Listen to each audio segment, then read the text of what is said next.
Singing isn't a sport. It should move you. It should leave the listener going... It's pretty simple for me. Am I moved? Is this got drama to it? I'd like you all to join me in giving a warm round of applause to our star, Eva Cassidy.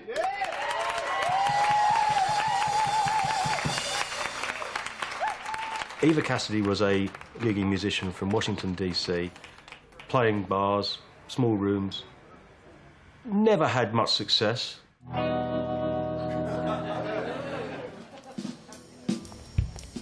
If you're a jobbing musician, if you want to work, you play covers. I mean, some of the songs she would sing were so public domain, where you go like, why would you want to do that song? It's like been done by everyone. When people went to Eva and said, sing this but not that, her response was, but I can only sing what I want to sing. The music industry is like a machine, and if you're not in the machine, then you're not going to make it. If you stand on the outside of that, well, that's fine, but you're not going to sell any records. When she died in 1996, no one really knew who Eva Cassidy was as a singer. Launching an artist no longer alive is a major challenge. So all we had to go on was just the pure quality of the music.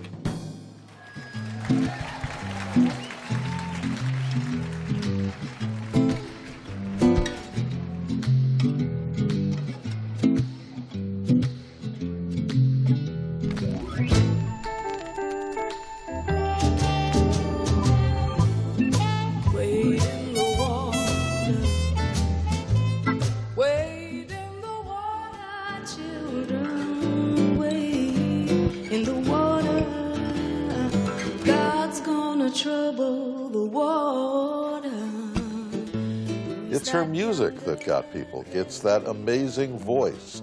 It's that deep sincerity. Eva had them all in one unique package. Her voice was her ultimate tool of magic. Trouble the water, yeah.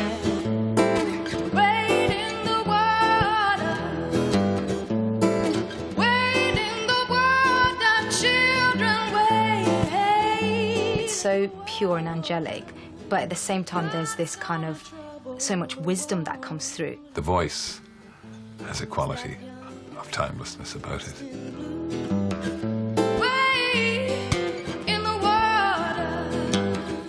What I love about Eva's voice is that it's so undone. It's a beautiful brokenness. What's gonna trouble the water?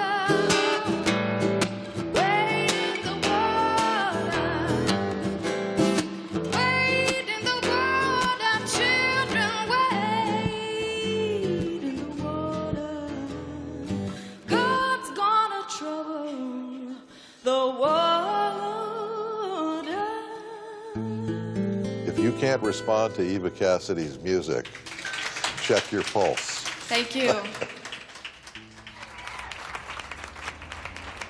I'm talking to all the new folks that's in here. I want you to know that this is recorded tonight, live. It's going to be heard all over the world, and if you want to tell people that, hey, that's me right there, you know, that's me, right? Listen, that's me, you know. You got to make noise in all the right places. So let's start it out right now and give a Blues Valley welcome to Eva Cassidy. Chain, chain, chain. Chain, chain, chain. Chain, chain, chain. Chain of food. For 5 years, I thought you were my man. Eva was doing the same as just about every other struggling musician, really. Nothing unusual in playing to a few people here and there and selling a few hundred records. That's normal. Trying to get heard. You got me where you want me. I ain't nothing but your fool. She did get in front of music execs, but no one ever was prepared to take that risk, which is quite bizarre when you think of some of the things that the music industry takes risks on. But she since has gone on to sell 10 million plus albums.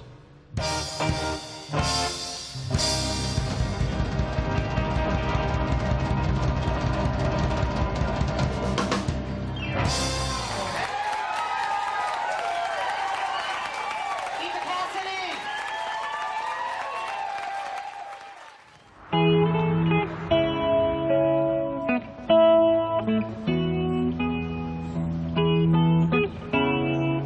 Another one of our artists by the name of Grace Griffith from the D.C. area was a friend of Eva's. And I got a call from Grace out of the blue. She said, I have this wonderful nightingale. I'm afraid we're going to lose. Can I send you a tape? And the tape arrived a couple of days later. People get ready. There's a train a-coming.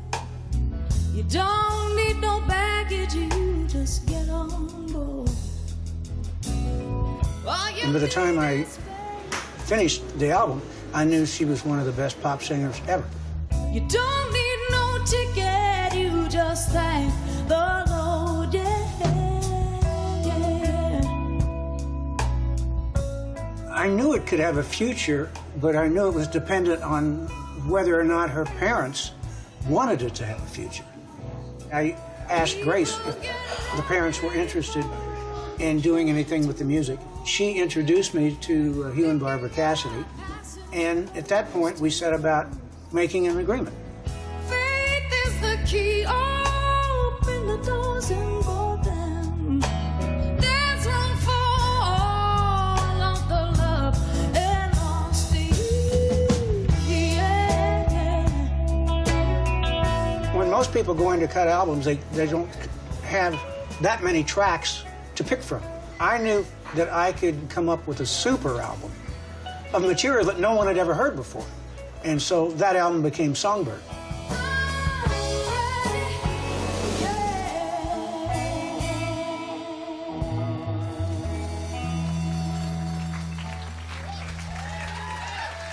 We weren't in a position to do a, quote, commercial push. We had to do a creative push by getting it to people who would play it for creative reasons, not business reasons. To be honest, I think we were all a little bit shocked that no one else had signed it. Little, you know, our little old label. We're working with something so fantastic. It was presented, here's the album Songbird, and oh, she's no longer with us. It's very difficult because, you know, usually you go with an artist, you do interviews, you know, the artist is there, is present. We had none of this. 2 seconds.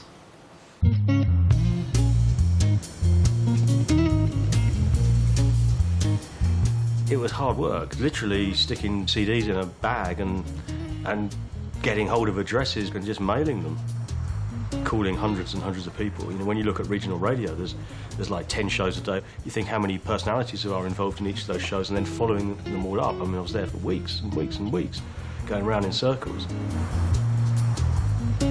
And at this time, I was also working on Radio 2 and plugging it myself and getting absolutely nowhere. Yeah, it was so difficult. I was just saying, this woman, I mean, just come and just listen to it, because everyone I'd played Eva to had reacted. Everyone had reacted to it, which is always a sure sign. We knew that all you had to do was get a play. All that had to happen was people had to hear it, and they only had to hear it once. Now, that's not the norm. Most of the time, it takes repeated plays to make an impact. So we knew if we could get one play that there would be a response. From the BBC, Weekend Wogan is a wide... And so the idea was, how do you get it to Terry Wogan? BBC Radio 2, online, on digital, and on 88 and 91 FM. It was decided that we needed a bit of extra help to go to national radio. So a chap called Tony Bramwell then got involved.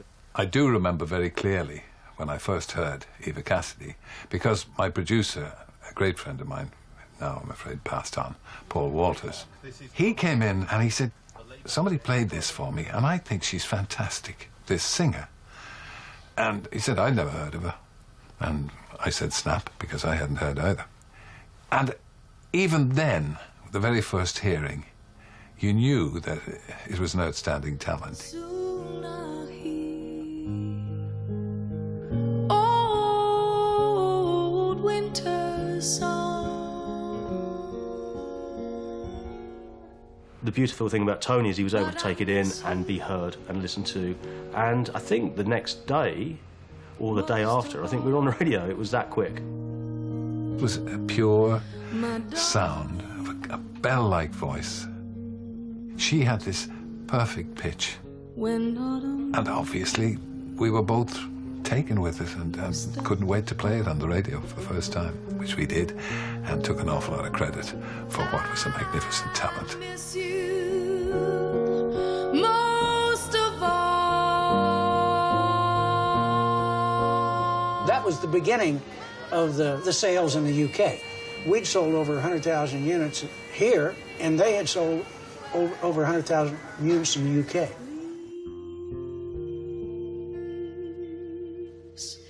Start to fall.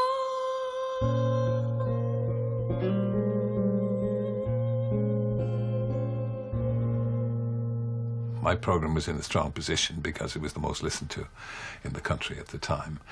And so if you played something, people did react to it. Sufficient numbers of people had heard it. And if it was good, they responded. But the one I always remember about it, because I always thought it was superior to Judy Garland's version, was Somewhere Over the Rainbow.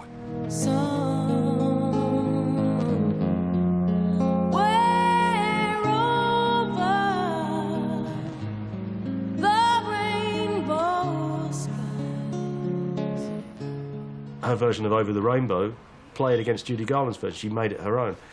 What she was able to do with those songs that we all knew, not so necessarily liked either, but we all knew, was part of the strength as well, because there's a familiarity, so you know the song. But when you hear it like that, or perform like Eva did it, you just had to buy into it. Someday I'll wish upon a star and wake up where the clouds are far behind me.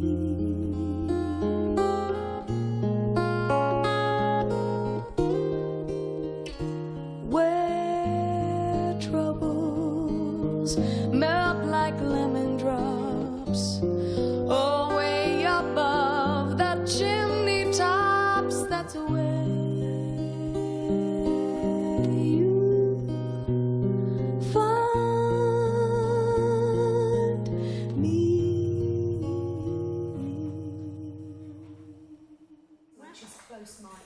Okay.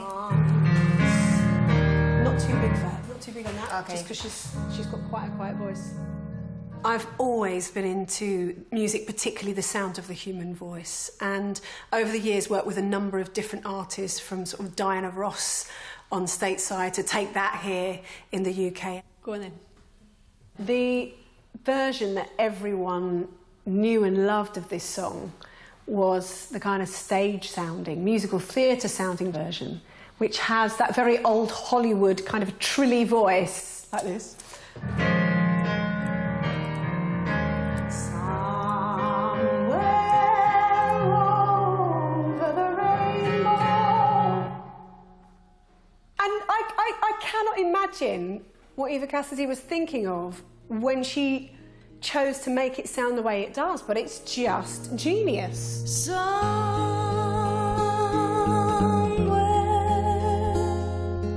over the rainbow way, up high. She doesn't really leave very much of the melody there at all. She completely redefines it. Rather than having that over, she's got over. She does that lovely onomatopoeic over the rainbow way. The rainbow way, then a huge pause, up high. I don't know why she chose that timing, because it's nothing like the original, and yet, for some reason, it just works.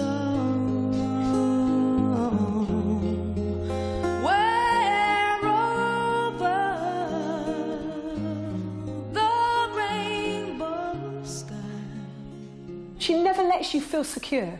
She, just when you think she'll go there now, she goes somewhere else. If happy little bluebirds fly above the rainbow wide, oh, why can't I? She sounds like she's singing just to you. And that is what makes it so intimate. And that becomes even more profound once you know she's no longer alive, because it's haunting and it's personal. Thank you very much. One more. Thank you. BBC Radio 2, online, on digital, and on 88 to 91 FM. I was 17 and I was coming back with my mum in the car from a trip to a family friend. This song came on, Over the Rainbow, and I was just staring out the window of the car and thinking, wow, this is just so, so special. It didn't have any of the production that I was used to as a listener, you know, as a teenager in the sort of 90s and early noughties. So I was just completely transfixed and ran to a mate and I said, I've just discovered the greatest singer alive today. And then sadly, I gave the name of the artist, Eva Cassidy, and I was told, you know, no, she's not around anymore. And I was pretty devastated. Yeah, yeah, I'll give you a shout. Yeah. Hello, how you doing? I'm good, how are you? Yeah, good, thanks. I wouldn't have written Faraway Voice. You know, that song came from the fact that I was gutted I couldn't see her live anymore. Far away, voice, we can hear you, voice, what's it like? When I heard Eva, I thought, finally, there is someone from this generation I can sort of associate with in terms of just the acoustic sound that she was making. And I will walk with you on a summer's day, and I will talk. Faraway Voice was the song that kind of led me into meeting my producer and manager, Mike Batt, and we actually bonded over our love of Eva's music. Eva Cassidy sort of led me to really sit where I am sitting today.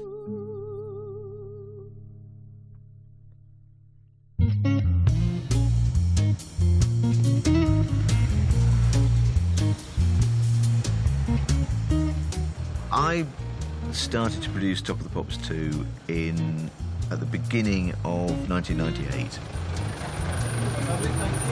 And the first thing that I did was make it essentially an idealised episode of Top of the Pops drawn from all over the decades. And I started to put new material in. I've known a gentleman called Tony Bramwell for many, many years. And Tony brought in this, actually really terrible piece of footage, which was Eva singing Over the Rainbow, shot in Blues Alley in Washington. I said to him, look, we can't show this because it's too difficult to watch for people. A few weeks later, we'd come back and go, look, we've cleaned it up a bit. It's better now, it's not as bad as it was. And by the way, she sold nearly 100,000 albums. Which went, let's stick it on and see what happens. And, I'll deny all knowledge of it if the rating crashes that week.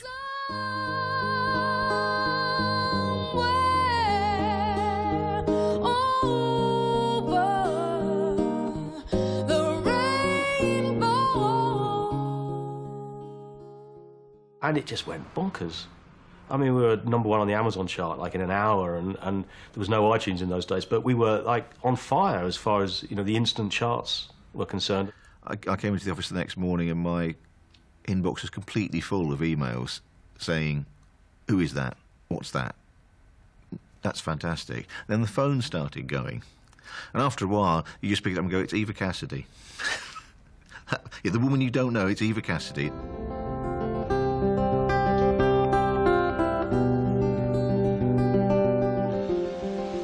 Actually, she was from Bowie, which is an old, somewhat unfashionable town.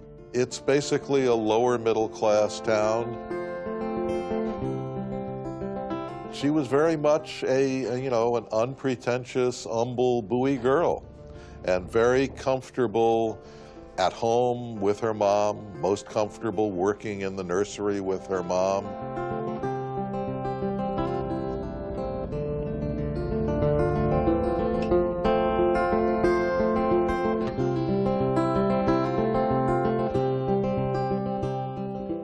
Her persona was all about her music.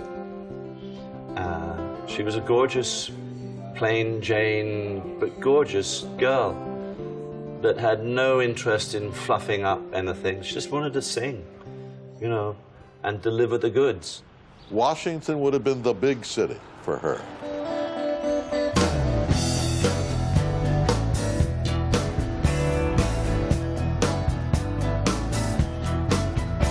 Well, the thing about the Washington music scene is that it's a very, very eclectic scene with high-level performances in virtually every style of music you can think of.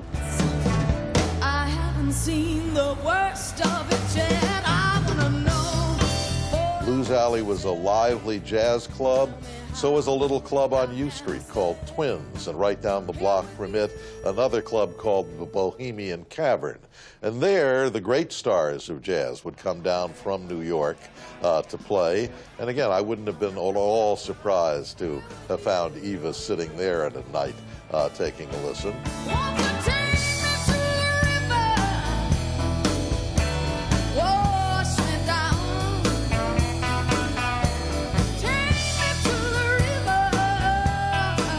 One of the characteristics of Eva was that she was available to all of those different kinds of music and found in each one material that she loved to sing. Check 1, 2.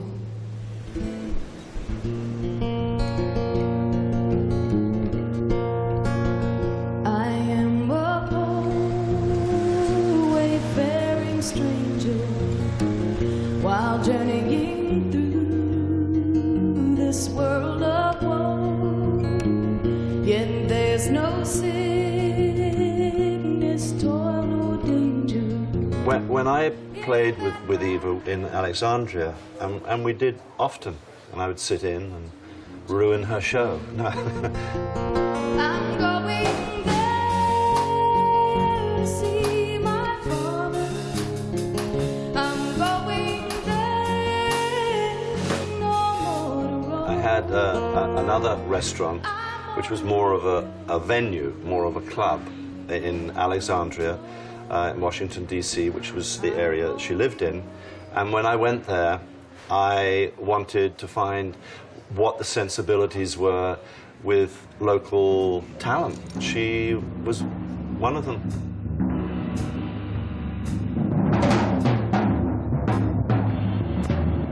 I'm always driven by passion, and that's about it, you know. I don't have a judgment call on technique or anything. Am I moved? Is this sweet? Is this got drama to it? And that's really it. It's pretty simple for me. And that's how I first met with that feeling about Eva. You're a hard-working man. She was like a perfect band member, really. That she was really a team member and needn't have been, but was. She was very comfortable as a musician. Once again, can we please give a big hand to Lenny Williams? Just beyond doubt. Keep flying. Raise the cloud. And thank you so much for coming out. I really appreciate it. I think it's one of those things where it's very hard to analyze. She was what most people would describe as a jazz singer. And I don't normally go there, but I use it because you're constantly playing with rhythm, which means that you have a real understanding and a real sense, a gorgeous sense of timing. Heaven, I'm in heaven, and my heart beats so that I can hardly speak, and I seem to find the happiness I see when we're out together, dancing cheek to cheek. Oh, heaven, I'm in heaven, and the cares that hung around me through the week Bruce Lundvall, who was the executive producer, major domo of Blue Note Records, the #1 jazz label in the United States, said to Eva, if you would sing an album of jazz material, I could put it out in a minute. And Eva said, Mr. Lundvall, I know you dig my music. I really appreciate it, but I can only sing what I want to sing. I wouldn't want to make an album of all jazz. I want to sing the songs that I love. Some are jazz, some are blues, some are pop, some are country. And Bruce said, I don't know how we could market such a record, and so the record never got made. This is one that I used to listen to when I was a little kid. My parents had this record, and I'd listen to it over and over, and I've been wanting to do this song for a really long time. It's called Tall Trees in Georgia.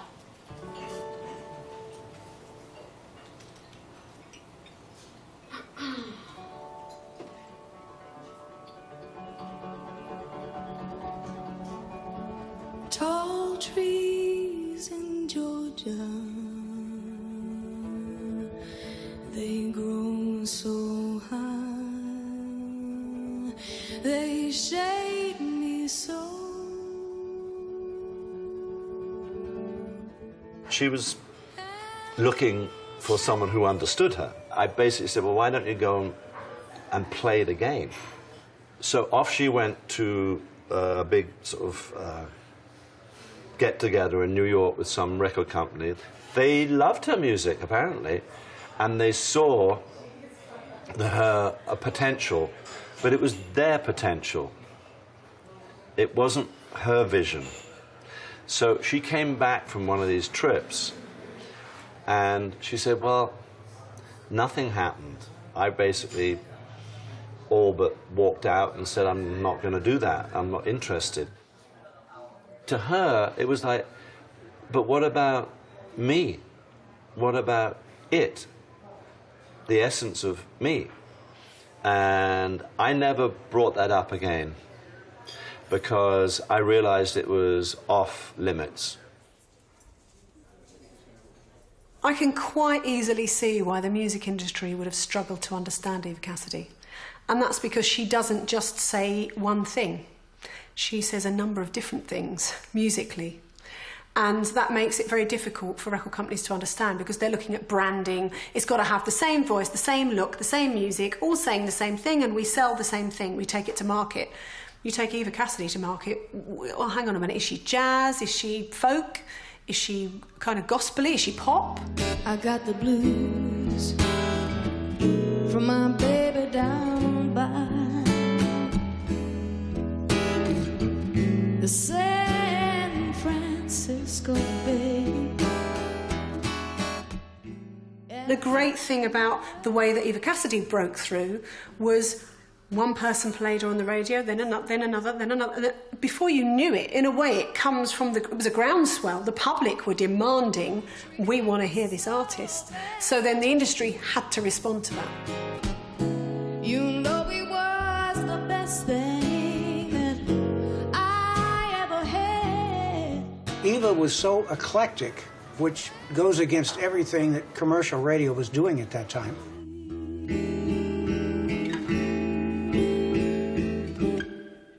It's well known that radio stations don't like cover versions, really. They much prefer originals.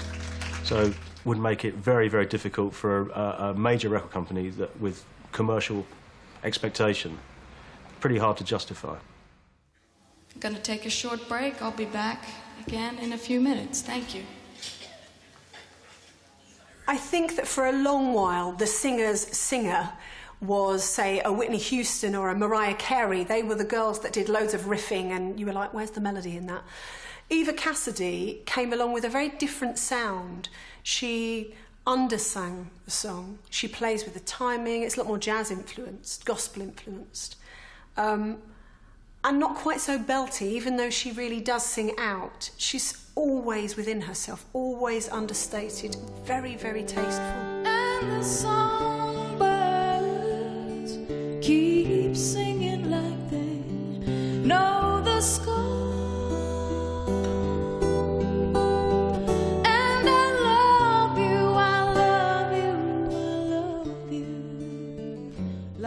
fact, I can imagine lots of singers thinking, I can do that. But when you actually try to do it, if you're really attempting to make sure every single note is in exactly the same kind of place as she's putting it, it's a lot harder than you think.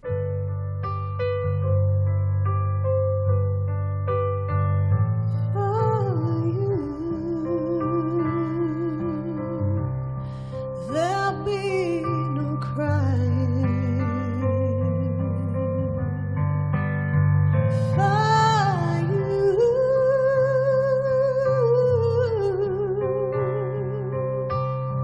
The sun will be shining. The Christine McVie version, the Fleetwood Mac version, is actually also absolutely brilliant because she gives it a more folk approach, and what Eva Cassidy does is bring in the whole gospel undertone. So with Christine McVie's, it's very much on one level, whereas Eva Cassidy's, she starts really soft and then she's bringing in a harder tone. One thing she does in every single song she sings is she heralds that there's going to be a money moment coming up. So in the first verse of every song, you'll hear these big bursts of volume denoting, actually, in about a minute's time, I'm going to be able to do that full on, which is a very gospel thing. To you,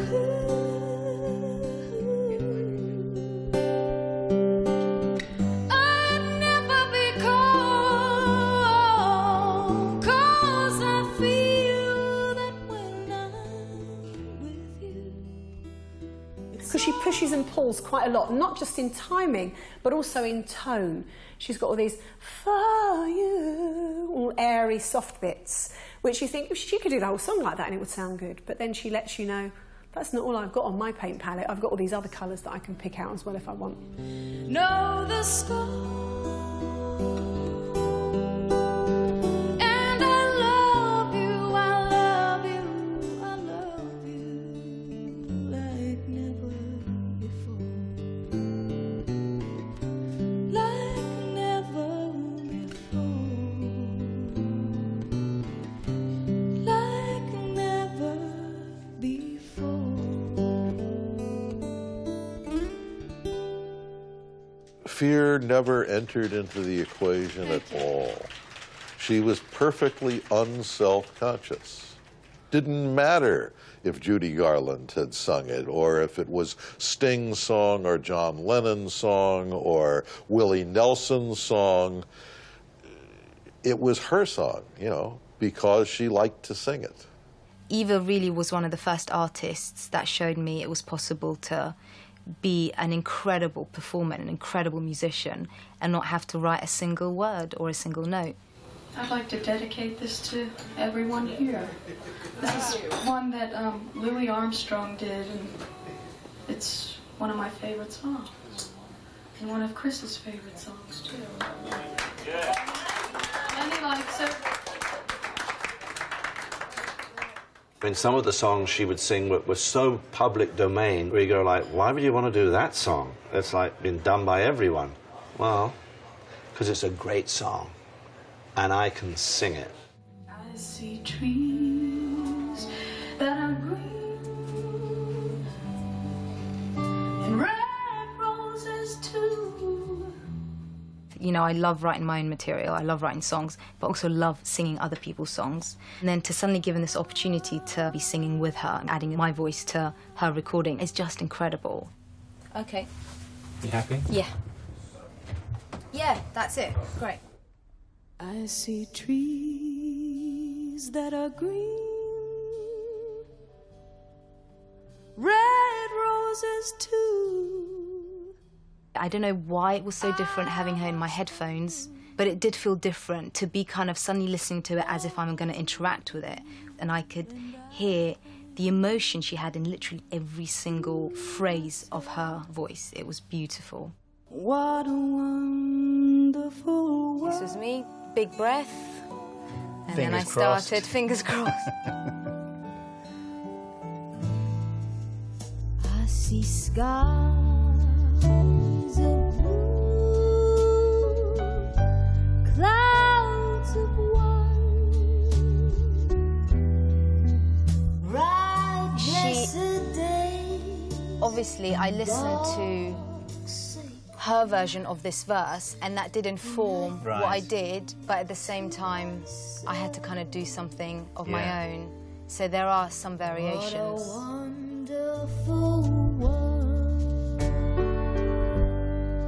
The duet came about via a TV show called Duets Impossible, which one was Katie with Eva over the rainbow. And we thought, oh yeah, that's a good idea. Perhaps, you know, perhaps we could do a different song. We found this great charity that we teamed up with and got in touch again with Eva's family and her record company, and they said, well, here's a recording of What a Wonderful World and the multi-tracks. You know, like I said, at this point, I thought some kind of, you know, I'm used to the harmonies in the Georgian folk music, so I thought it'd be nice to kind of add an element of that.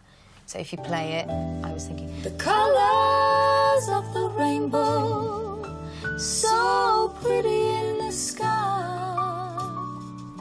yeah. It's interesting because, you know, there were so many like little drops she does, little accidental notes that you kind of, as someone harmonising that, you have to follow it. But, you know, whether you're a third up or a fourth up, you kind of got to be careful that it doesn't end up clashing. What a wonderful world.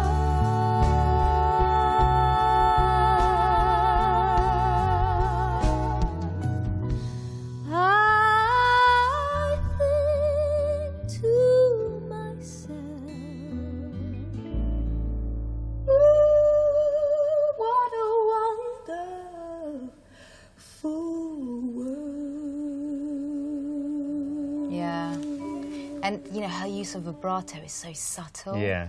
But She it's doesn't- amazing. She doesn't overdo it, does she? No, definitely not. Just the right Not amount. like some people I know. Who's that? Me? The duet was a number one the week before Christmas. So it wasn't quite a Christmas number one, but it was close as damn it, really.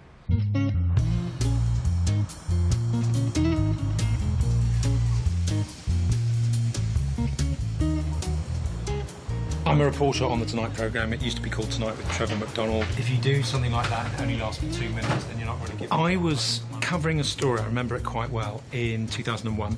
I got a call from my editor, Jeff Anderson, saying, have you heard of Eva Cassidy? Let's do a story on her. I'd seen the Top of the Pops 2 clip where they just put up this grainy bit of footage at the end of this girl singing Over the Rainbow. And the first thing I thought was, why haven't we heard of her before? And also I was rather taken with the kind of the fact that it was so unfiltered. I mean, this was the days still of MTV and glossy videos, and this was just a rubbishy bit of video. But the music was so fantastic, it didn't matter. And I thought that was great because people, you know, spend so much money tarting up crap music. But here, this was the other way around. This was a crap video of an incredible bit of music that kind of perversely made it even better. I was desperate to know more about her, so I was sure that our viewers would be as well. Eva's story is a bit like A Perfect Storm, this kind of beautiful, young girl with the most amazing voice in the world who dies of cancer and then becomes famous afterwards. The programme went out, and that was really interesting because I think she was number 2 in the charts before the programme went out, but then suddenly a slot on Britain's most watched current affairs show, and inevitably she goes to number 1. I mean, I know success has many parents, and we're claiming a bit of it, but she probably would have got to number 1 anyway. Deceased unknown American singer has a #1 record in the UK 5 years after she passed away. And so that got picked up in the States. ABC Nightline picked it up and did a whole episode devoted to the Eva Cassidy story.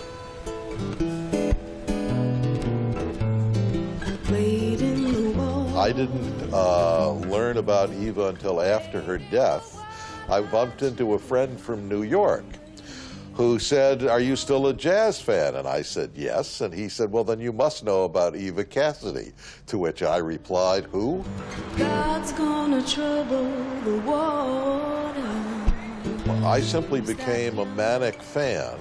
And at that time, I was spending a lot of time in the Balkans, covering the wars there. And so at night, when we would get back to the hotel after a day of shooting, my colleagues, my crews and I would sit around, and the first thing that we all wanted to hear was Eva Cassidy.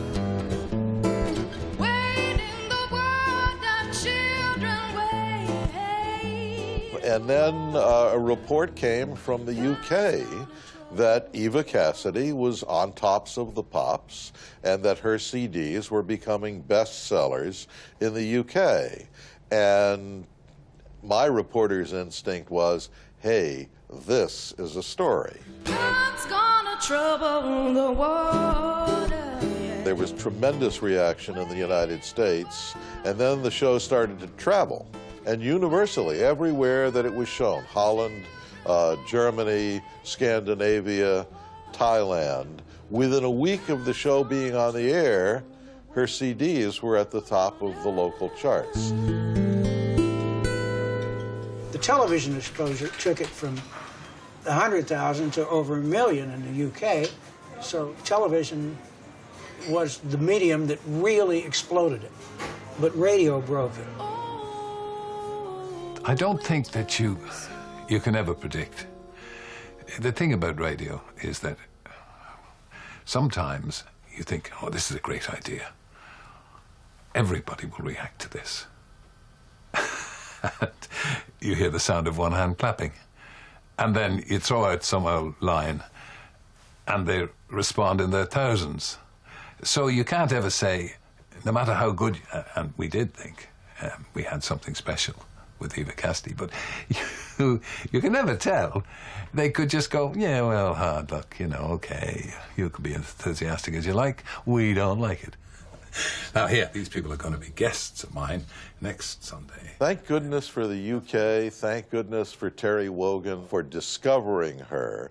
It wasn't her story, it wasn't her personality, it was the fact that the UK proved there were millions of people who could respond to and love her that brought her to a global audience that loved her.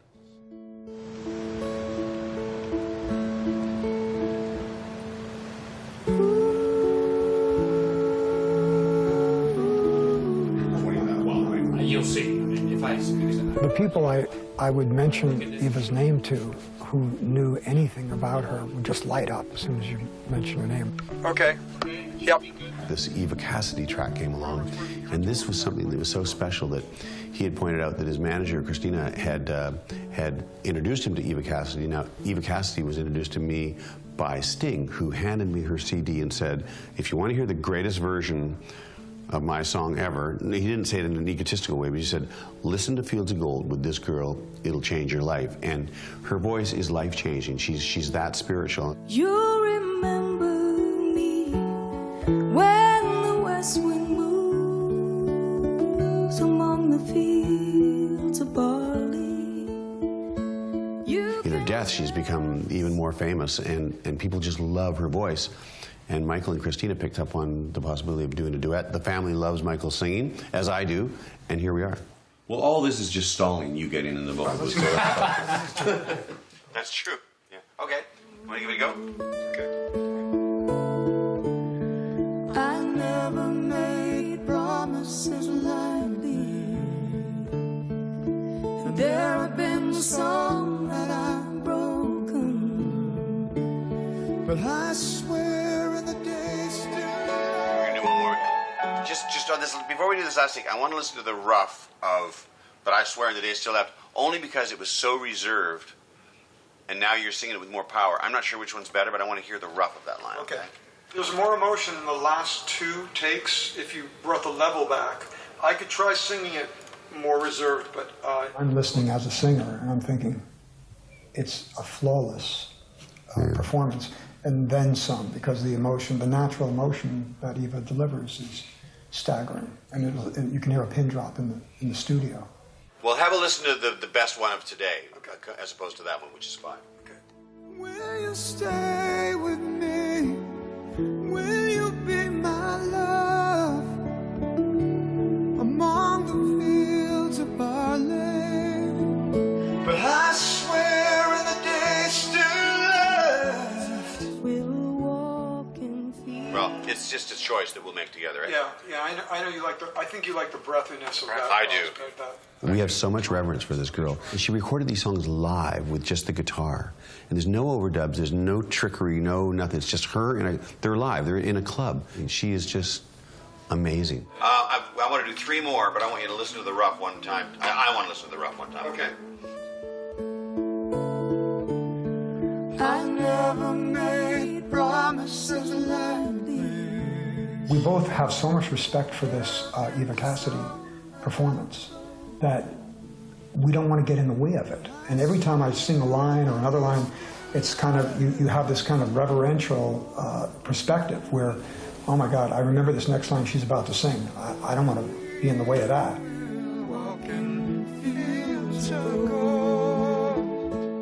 There's a great thing about being a fan of other artists is you never lose that excitement for what they bring, you know, what you first loved about their records and their voice and them as an artist. So during the tour, I get to introduce Eva Cassidy to a lot of people who don't yet know how great a voice she brought to this world. It might look a bit bizarre to some people to see a modern-day star like Michael Bolton doing a posthumous duet with Eva, that it's making her musical legacy endure and getting her to a wider audience. And I kind of go along with that.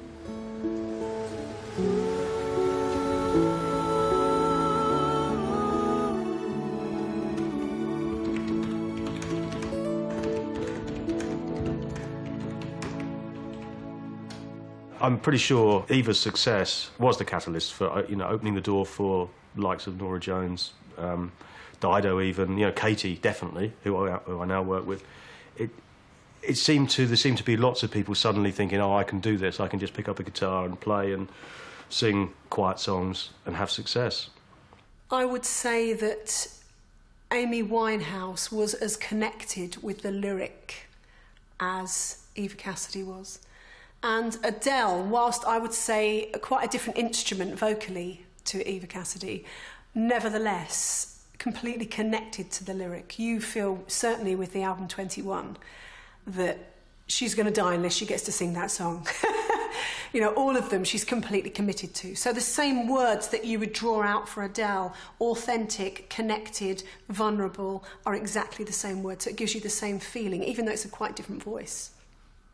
She has that same ability to connect with people without any artifice, without any barrier. It's like out of her mouth into your heart. That's what Eva had. That's what Adele's got.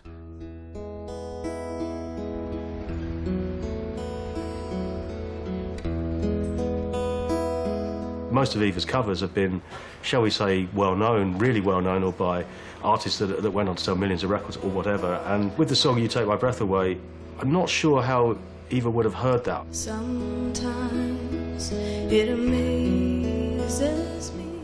It was a folk song, and Claire was well known in the folk areas, but probably outside of that, probably fair to say, you know, wasn't massive.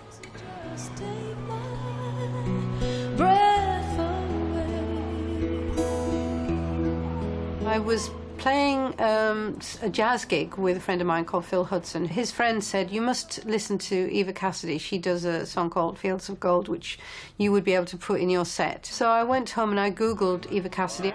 An article by the Washington Post came up, and in the article they mentioned that she'd done a Beatles song, a Simon Garfunkel song, a folk song, You Take My Breath Away, and I just went, I wonder if that's my song.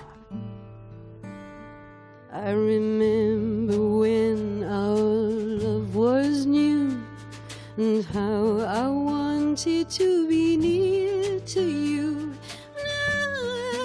How you used to take my breath away. So I rang her record label and they said, well, perhaps she did do your song, but we don't have access to any of her tapes. So if we find it, we'll let you know. And 6 months later, they found it. Oh, don't you know, you take my breath away. I did a concert in Glasgow in 1973, and a young couple were in the audience, and they came backstage, and then we all went to a pub. There was John Martin and me, and we all sat around in a bar. And so I sat and taught them the song. Tell the news, let you take my breath away. Little did I know that they were going to emigrate to Australia, teach the song to the people next door. Then they all went to India. Tuck and Patty, two singers, songwriters from America, came, and they took it back to America, and Eva Cassidy learned their version. Sometimes you just take my breath away. The fact that Eva picked on that song, the way it came up, again, feels so correct to me. It feels like so natural, but to make that call to Claire to say the song was on the album was one of the nicest things I've ever had to do, I think. Too good to be there, just to you. I went along to Hot Records and I put it on, and honestly, you can imagine listening to Eva Cassidy sing your song, what kind of feeling that is.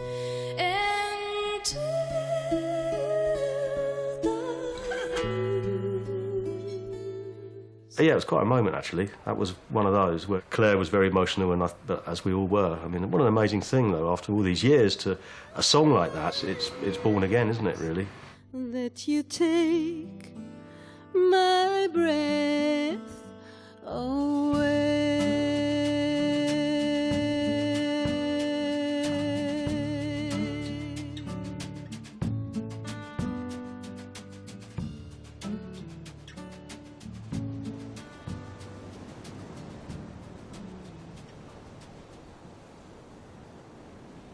Let's face it, I'm an artist that's really been on the fringe. I've never been in the centre of anything. You know, I've never really had a spotlight on my work, and she gave me a spotlight, and that's just fantastic. In all I see, and when I feel your eyes on me, oh, don't you know you just take my breath away.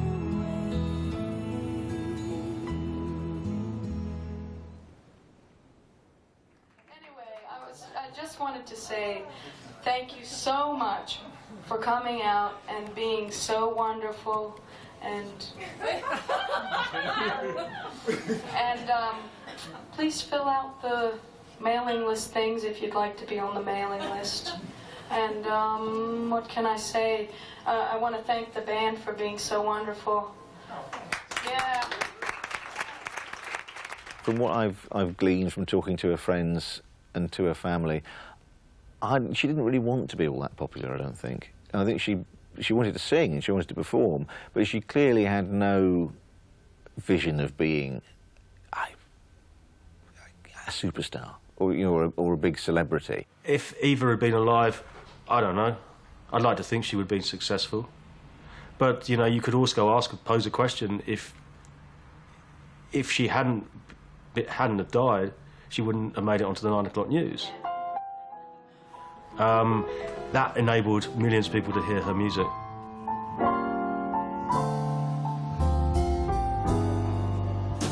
You've changed. That sparkle in your eye is gone. It's an inexact science. Like everything else in this game, nobody knows anything. It's all over now. You've changed. It's all conjecture. It's nice to be proven right. And she defied the system and was proven right. I can't realize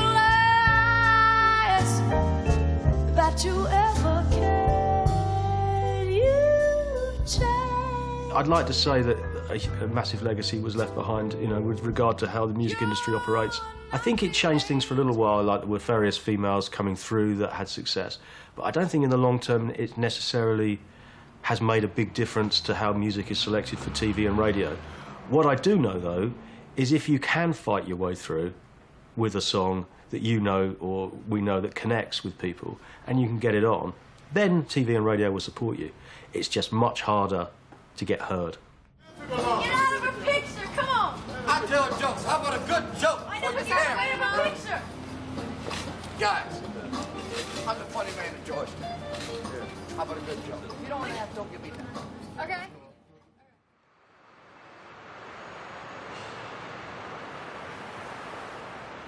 You'd have to say about Eva Cassidy that her talent was pretty timeless. The voice has a quality of timelessness about it. Any time you would hear it, whether it was 30 years ago or 30 years from now, it'll still be worth listening to. It'll still strike a responsive chord in most people's hearts. The material speaks for itself. Those recordings are phenomenal, you know, and they most certainly move me when I listen to them.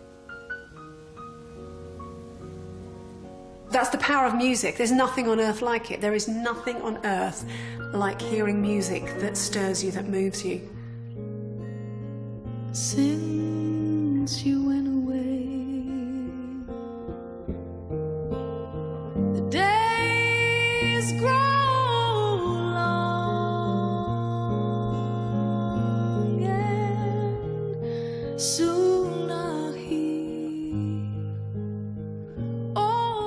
If you don't move and emote with at least several slices of passion, I'm not really that interested. But she was brilliant, and she had that childlike, lovely thing, which was just the magic. And I call it it. She had it. When autumn leaves start to fall. Although it's been very, very successful, it has not reached nearly saturation point in the general population. I would say that she's reached about 10% market exposure in the U.S., her home country. My darling, when autumn leaves start